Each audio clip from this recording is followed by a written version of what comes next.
You're first building these relationships with a Lady Gaga, with someone at that level of celebrity. How did you go about building these initial relationships? I always like to think, yes, they are a celebrity, but the capacity in which I'm meeting them is they're a founder. I would have the same conversation with them about their company or their idea as I would with any founder. Do you have any key tips and feedback in terms of maybe common mistakes that people make? Start with their vision and why they are the perfect person to be building this, and thinking really big with their vision. I believe the world will look entirely different. I encourage all of our companies to definitely be working with AI products. And then just thinking about what AI products can you introduce into your business.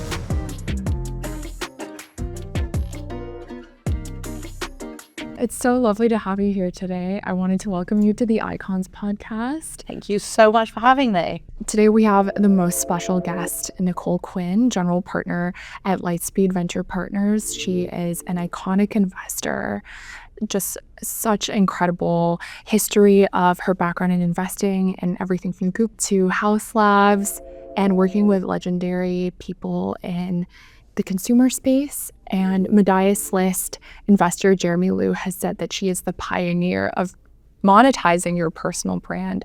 And so it's such a pleasure to have such an iconic investor in our presence today. So thank you so much for giving us some of your time. You are very kind. I'm excited for this conversation. Love to get a little bit deeper into your story. For those of you who are just becoming fans of you, would love if you could walk back and tell us a little bit about your background, where you grew up, and how it all started. Yes, of course. Very happy to. So I grew up in England, as you can tell by the accent. I'm half Australian, half English, actually. And I had a very entrepreneurial father who was building online pharmaceutical marketplaces. And I started working with him in the sort of 1999 timeframe. And I like to say I learned a lot of lessons going through the 2000 crash. But I had studied math, and so I decided to go into finance. And I spent nearly a decade at Morgan Stanley. I was in London and then New York, and I was covering first the retail and luxury names and then the internet names. It was a mix of equity research, IBD, and equity sales. I loved it, actually, because I got to cover names like the Facebook IPO, Groupon, Pandora. On the side, I could also do angel investing. Right. And then after so many years, I realized that's what I was so passionate about. I loved angel investing, working with like young, passionate founders and helping them think about their strategy and their growth and hiring. And so I decided to leave the world of Wall Street behind me. I went to a fintech startup back in London, and then I came out here to California, and I went to Stanford to do an MBA. And it really taught me that anything is possible, which I think you realize as kids, but that leaves you. And you need that belief to come back to you again, which Stanford really did for me. So when I was there, I was able to work on a startup. I pitched that startup to Lightspeed. That's how I met Lightspeed. And then a couple of years later, I joined Lightspeed and have been there for nearly a decade now. Was there an early decision that you think really changed the trajectory for you as you were going on in your career? So I always say, think 3 career steps ahead. And I believe I was always doing that. Sometimes you sort of lose sight of the prize, but I did often sort of take a step back and say, okay, where is my North Star? Am I making sure I'm walking towards it, moving towards it?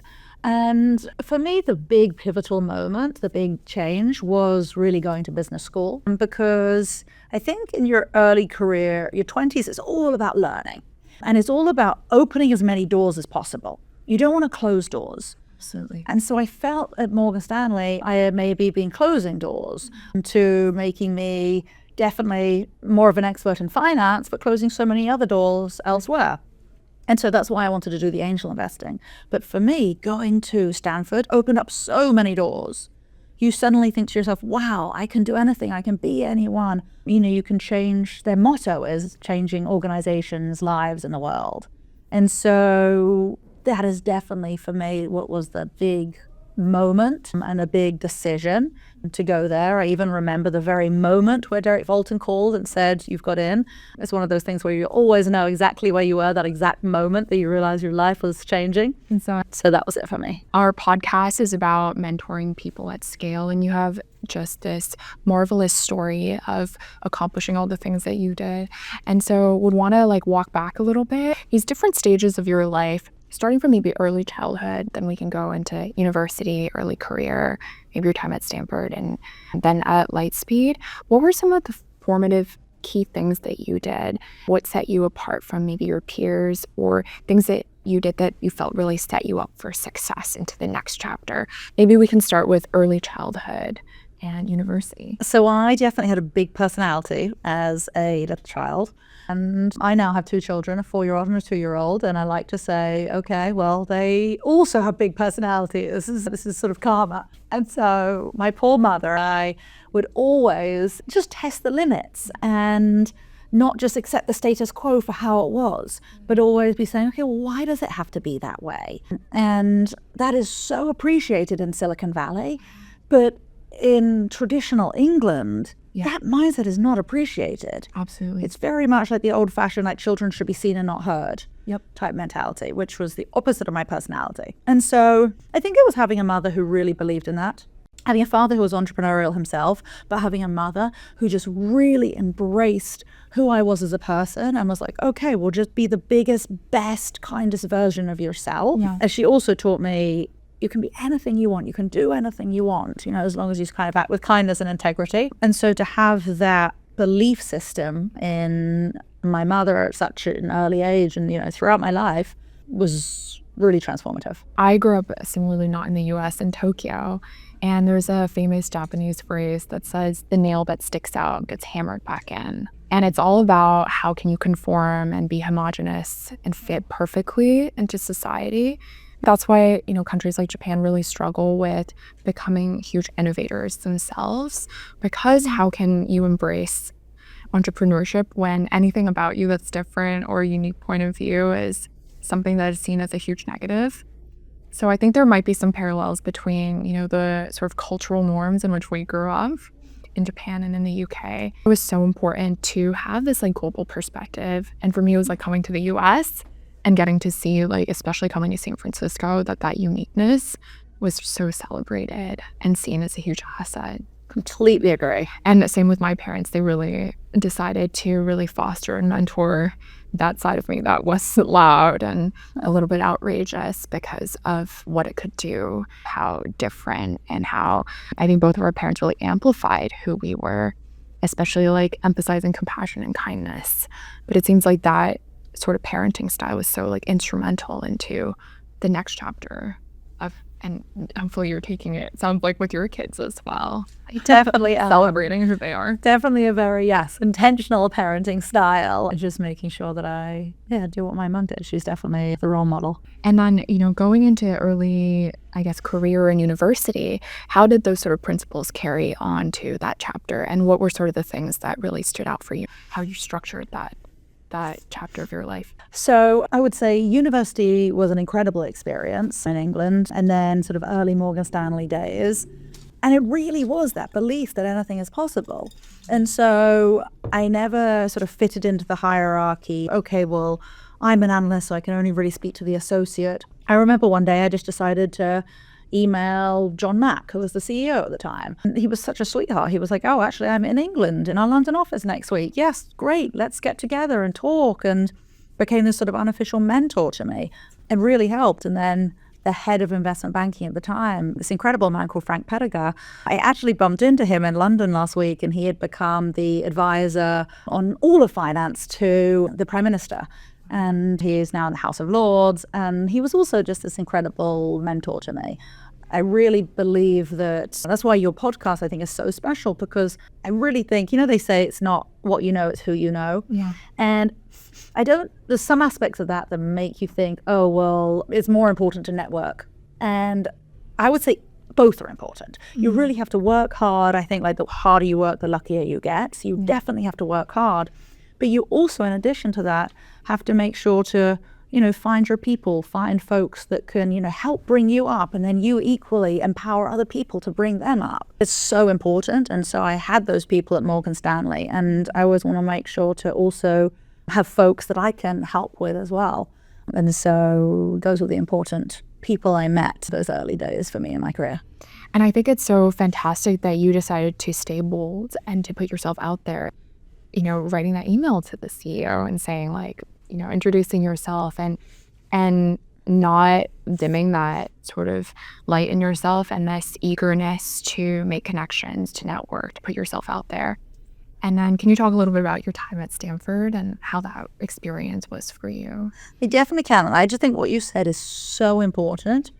My mother always told me at a young age, if you don't ask the question, you won't know the answer. And so that's why I believe you should always put yourself out there. I think we're talking a little bit later about Lady Gaga, but like something that's really amazing about her is she always puts herself out there. Yeah. You know, and that's why she's able to create great movies and great albums that sometimes are pop and sometimes are jazz. Yeah. And so if you don't put yourself out there, you don't know whether someone's going to say yes to your question or love what you do. Yeah. And so it's always important to try.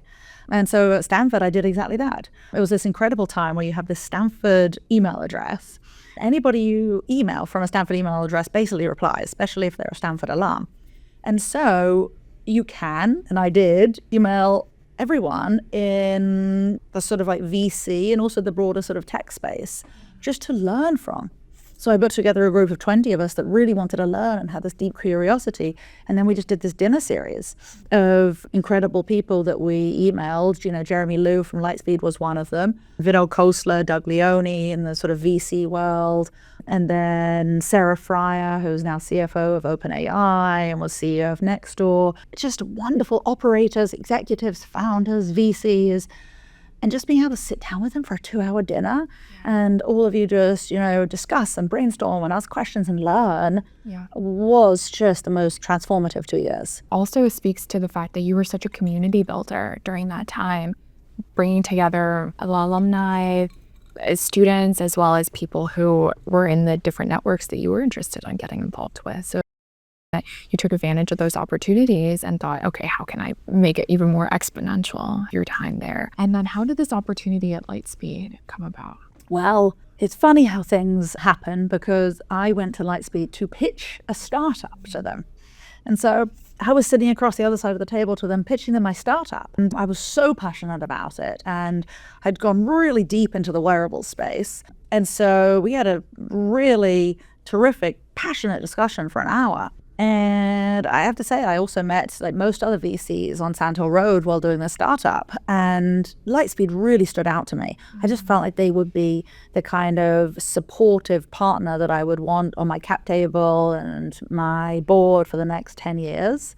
And so it was terrific to be able to see them and hear them and just get an idea of what they'd be like to truly work with. And so my partner and I just thought, wow, they're a terrific firm. And then funnily enough, Lightspeed then reached out to me and said, have you also thought about VC, you know, after the startup? And so the startup didn't work out because of Apple Watch. I came along and unfortunately crashed dust. But the relationship with Lightspeed really did work out. And so I joined them. I sort of worked for them part-time during the end of business school, and then I joined them full-time afterwards. Gosh, I mean, 10 years later, it really has been terrific. I co-run the consumer team, invest in the US and Europe, helped open up Europe office. And so I just think it is the most incredible. Maybe we'll talk a little bit about Lightspeed in a minute. Everyone that I've had a chance to interact with at Lightspeed has had such a unique taste of excellence and compassion and curiosity and all these qualities. What was it about Lightspeed that initially stood out to you when you were pitching as a founder and then working as an investor? What made you say yes to coming on board full time? Well, it was definitely Jeremy Liew. I really thought that Jeremy Liew was and is one of the best consumer investors of all time. He is. I mean, he's top 20 Midas list, and he thinks about the world just so differently. He does. It's amazing. Again, it's this idea of people think that the world should be a certain way, and then he just thinks entirely differently. And it's like, okay, well, we have always understood steering wheels to be round, but Elon Musk has decided, no, actually, they can be this yoke-shaped instead. And just questioning everything about the status quo. And that's Jeremy. So I love the way that he obsesses about human behavior, because I do too. And just constantly thinking about unique insights that founders bring.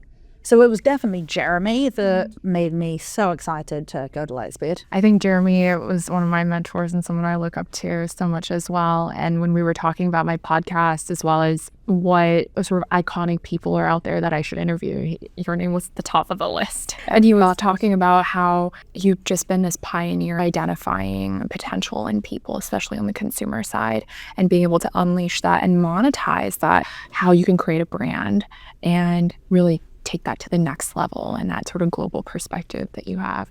And so it's just such an exciting thing to be able to sit across from you and interact with you firsthand, because I think you've influenced this entire generation of women to go into being investors as well as founders in the consumer space. So just wanted to thank you for the legacy that you've already had so early. Well, very kind. And I do think that as I look at the consumer team at Lightspeed, we have hired such incredible people. You know, there's Mike Magano and Moritz Berlens and Faraz Fatimi and Mercedes Bent. She's out on maternity leave right now.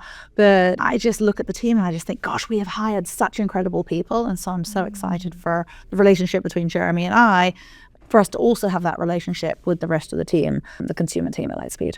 Can you talk a little bit about the investment thesis at the consumer team at Lightspeed, and then how you developed your own investor thesis? Yes. So when I first joined Lightspeed, we were raising funds that were about 700 million to $1 billion. Now they are $7 billion funds. We have about 30 billion assets under management. And so you can imagine that as the fund sizes have scaled so much, we have to constantly think that for every investment we make, can this be not just a $200 million company, as maybe we would look at 10 years ago, but now it's, hey, does this have the potential to be a $2 or $20 billion company? And really, we want to stay with those companies throughout their entire life journey. So our investment thesis is to try and be the first institutional capital in, but then to really stay with that company through the journey. So we have a lot of companies where we did the seed round or the A round, and then did maybe the B, then maybe the D round, then maybe the pre-IPO round, and then held those companies through IPO. And that's really important to founders, to know that we're there for them as a supportive board member, but also to have the capital to continue to invest in them right the way through that journey, and also sends very positive signals to private as well as public markets that we're continuing not just to hold, but to put more money into the companies and to invest. So it really gives peace of mind to the founders that there is that capital to continue to invest, and just having that really supportive partner. It's actually so important that Lightspeed was started in early 2000, because then we went through the crash. And so we know what it's like to work with founders through the very good times as well as the really tough times. Exactly. And being that supportive partner throughout, that's very important to us. It's amazing. You have cultivated this brand of not only excellence, but leading with compassion and building trust with the people that you work with. And I'm curious, when you're first building these relationships with a Lady Gaga, with a Gwyneth Paltrow, with someone at that level of celebrity, how did you go about building these initial relationships? Well, I always like to think, yes, they are a celebrity, but the capacity in which I'm meeting them is they're a founder. And so I would have the same conversation with them about their company or their idea as I would with any founder. And so we'll sit down and, well, with Gwyneth Paltrow, we already knew of Goop because they were an established brand and we were looking at a growth round. It was very different with Lady Gaga because she came to us and she said, listen, I have 3 passions in this world. It is acting, music, and beauty. And I'm so passionate about beauty, and I want to make it a really important part, not just of my life, but of people in the world. I really want to be able to create products that they are able to benefit from, and create those products with kindness. And so we decided, okay, great, let's do this. And went about hiring the CEO, Ben Jones, who is terrific, and the rest of the team over at Haus. And so it was very special to start that company together, like right in the early days. And 6-7 years later now, it's doing tremendously well. These beauty companies, you can't just switch on the product the next day. You have to really be, it takes 2 years really from when we come up with a product launching it. So we've definitely been through a good journey together. What have you learned about the intersection between business and creativity with working with a Gwyneth Paltrow or a Lady Gaga? So I really believe that great actresses, musicians, at their heart are artists. They are the most creative people. And so when it comes to a startup, it makes sense that they bring their creative passions and talents to the business. And so whether they're the founder or the CEO or the creative director, we really love working with celebrities because I do truly believe that they have the most creative genes and are able to, again, I think outside the box. That's maybe like one of the big trends from this, like challenging the status quo and thinking outside the box. And we see that in those celebrities, founders, and are excited to work with them. Would you say that particular qualities around people who do make it, successful founders, are that they are willing to challenge the status quo? Or do you think it's other sort of patterns that you've seen across the many successful investments that you've made? We've definitely seen a lot of patterns, and it's something that we think about a lot at Lightspeed and just like, what are the traits that we see in these truly exceptional people? And so for us, it is somebody who has the founder product fit for exactly what they're doing. And so that will be different from a social media founder to a marketplace, to a fintech company. So you need to think about why that person is so perfect for that exact product and market that they're building in. And then there are maybe the traits that are similar throughout. So I would say that is somebody who has this sheer relentless drive, focus, and attention to build what they have set out to. Maybe there's a chip on their shoulder, or maybe there's some internal, external factor that means that they are going to stop at nothing to build this. And they really have that urgency and that drive and that fire to be building this. And also that they've built a product which customers love. Yes, I obviously focus more on the consumer side of things, but I do just think a founder who puts their all into building a terrific product is the number one thing. And so we definitely focus on those deep product thinkers at Lightspeed. Of course, I would be remiss if I didn't say, that sort of trust and integrity piece, which I think is always paramount when you're investing in any founder. Absolutely. You have such an amazing, unique quality of having your finger on the pulse of what is the next big thing before it becomes mainstream. Can you talk a little bit about how you developed this skill? Do you think it's potentially like a combination of your international experience and always being so inquisitive that you're so in tune with what's going on in the world? I love that question. I do think being curious, inquisitive is super important. I do think, for me, maybe it's international, but I would say like whatever your thing is, right? Because the best decisions get made when you have diversity of opinion and experience and backgrounds around any table. And so whatever your thing is that makes you have your unique views and opinions in this world, you should really lean into. And so for me, yes, it was some of those things that made me constantly look at like what is the new trend that's emerging. But I like to think like what are the leading indicators of a true brand being built? And so for me, those are several things. One, what are the customers saying about it, which you can generally measure from the NPS score. Do they love the product? Are the customers returning? Do they love it so much that they're returning? So you look at the repeat rate. Do the customers love it so much they're telling their friends about it? And so that's the referral rate. What are they saying about it? You want to look at the qualitative side as well. And then lastly, you can generally see on social media the engagement on there. And so you want to see the way in which people are talking about it online.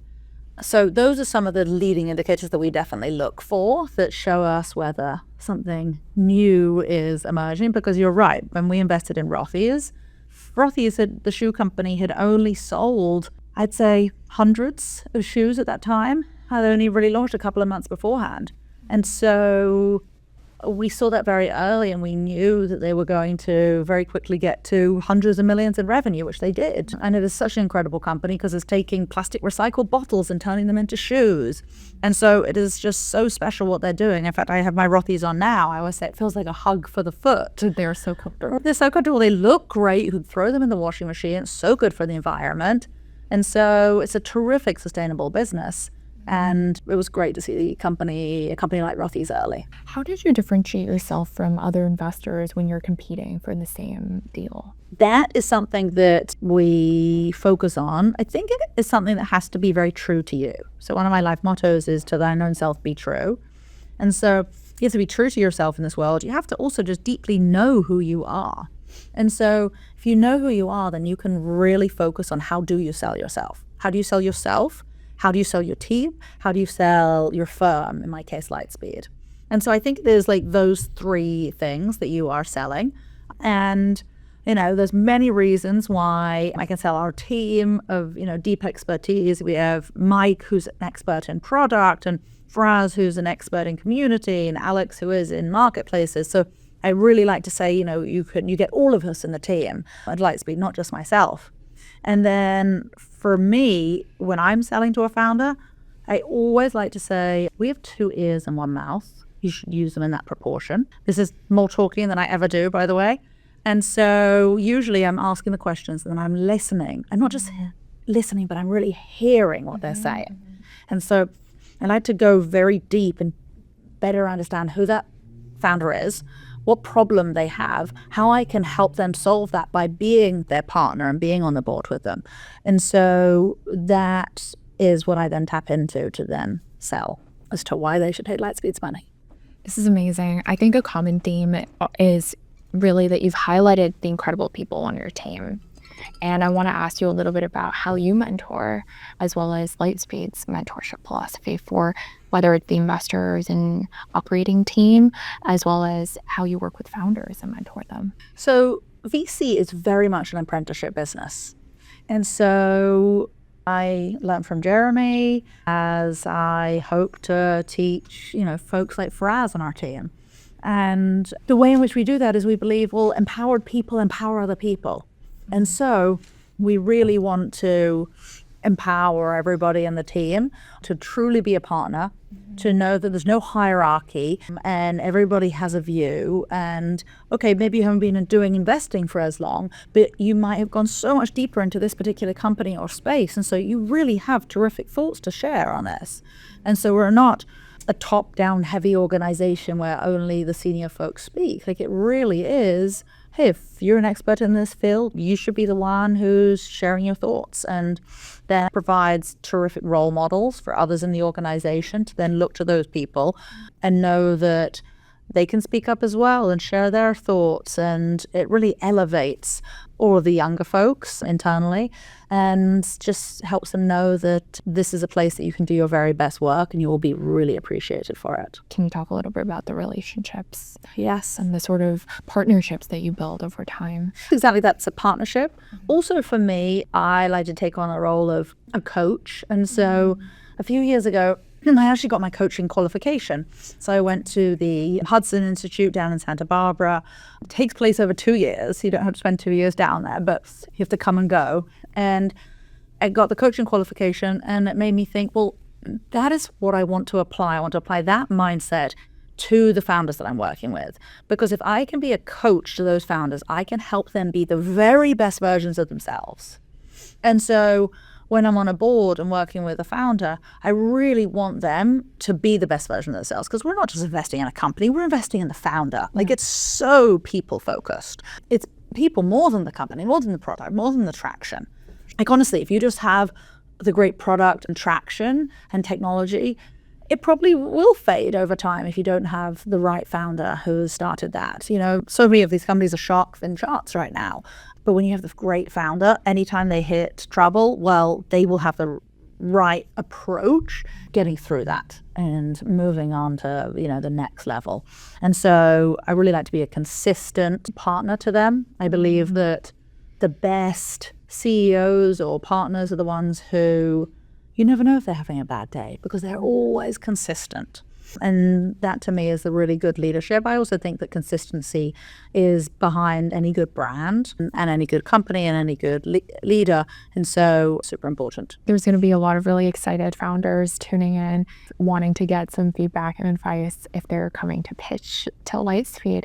Do you have any, key tips and feedback, maybe common mistakes that people make or what you've seen are really successful pitches that people come in with that make you think this is a person or a brand I really want to work with? Yes, it's definitely founders who, start with their vision and why they are the perfect person to be building this and thinking really big with their vision. So sharing with us these unique insights as to how the world will look, and then creating this vision that we can then really buy into, and one that isn't just sort of changing things on the edge, no sort of edge case changes, but really a belief that the world will look entirely different, and how AI or robotics or whatever they're building in will change it. I mean, I'm so excited for how AI is going to change fashion, how AI is going to change beauty. I think it will be so different to the way that we do things today. And so those are the founders we get excited about. Can you talk a little bit more about your perspective on AI as well as like the future consumer trends that excite you? Yes. So AI is definitely where I'm spending nearly all of my time right now. I'm spending my time in digital health, sort of post-product market fit digital health, and trying to bring those health businesses to the masses. And then AI. And so I'd say within AI, it's AI consumer, prosumer, SMB for our team. And then we have a whole separate team that does the infrastructure, enterprise, LLM side. But I really believe AI is going to change everything in the consumer, prosumer world. You can imagine a world where you and I, we can do our jobs instead of in 8 hours, we could do them in 4 hours. Everything will become much more efficient. You'll still be paid the same, but you'll have 4 extra hours in your working day.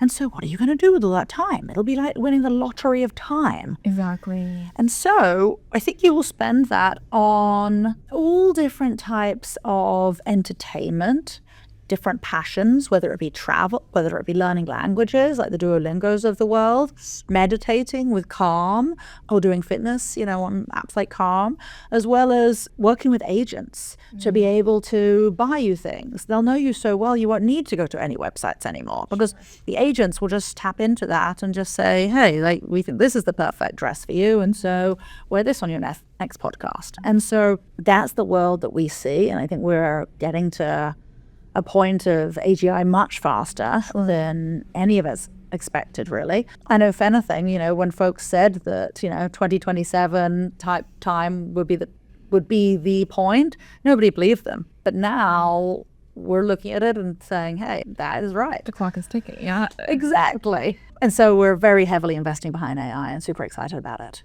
How do you think consumer companies should be thinking about AI? You talked and touched a lot about the different tools and levers, but what do you think that a lot of these companies may be missing? So I encourage all of our companies to definitely be working with AI products for customer support. Can be done entirely on AI if you want. On the operational side of the business, to really streamline things and just make everything in your company much more efficient. At Lightspeed, we use products like Glean, which really allow us to search anything internally, and would recommend that to all of our companies.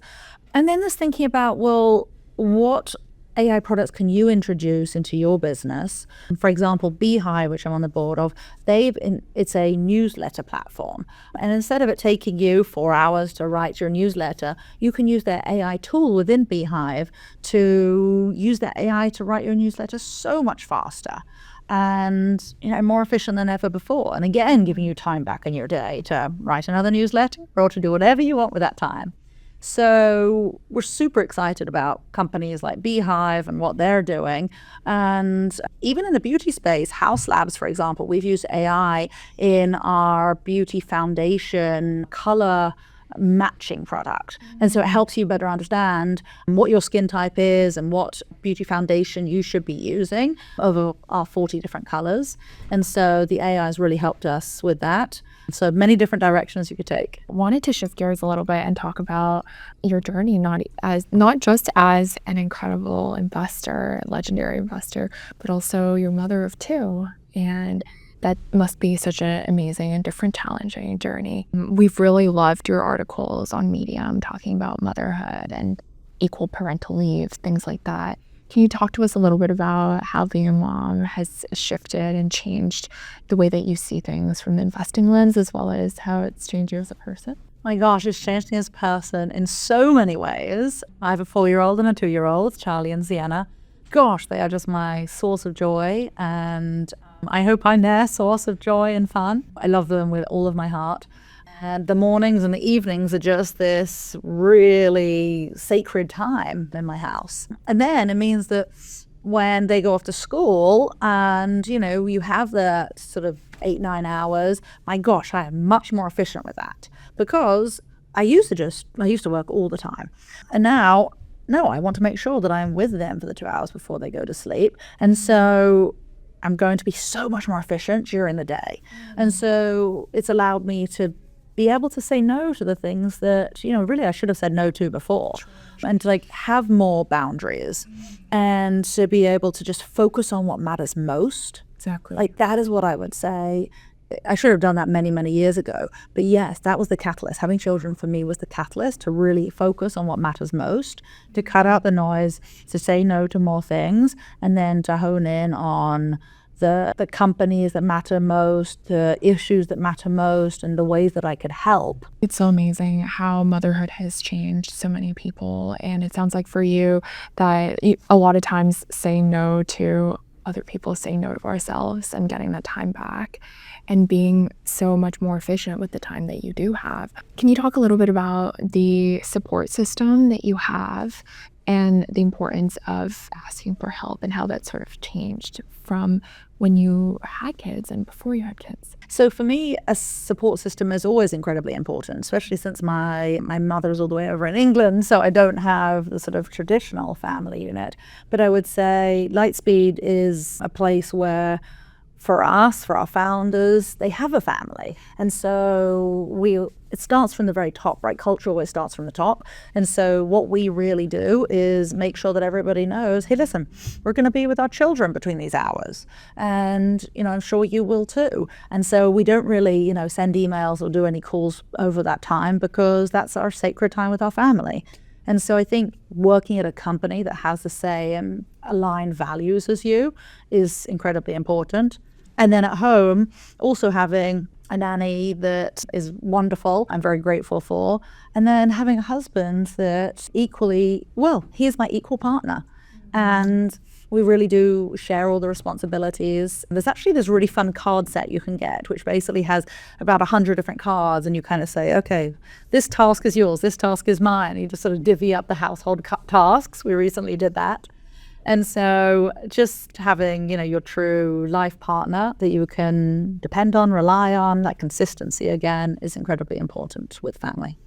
So important. What do you think the VC community, as well as startups in general, could be doing to better support women who are mothers? Well, I really think this idea around equal parental leave is so important. So for me, we should be having women take 4 or 5 months maternity leave. And then it would be terrific for the men to also take that in paternity leave. That is really how true equality in the workplace is going to happen. That is exactly what the Medium article You should all check it out. Who haven't read it, it's amazing. It's called My Two Families. So that's something that we should all be thinking about. And then also something else Lightspeed has done is we gave, through Carrot and Maven, we give about $20,000 per employee for egg freezing or IVF, any kind of fertility treatment that you want. Incredibly important for potential mothers or fathers.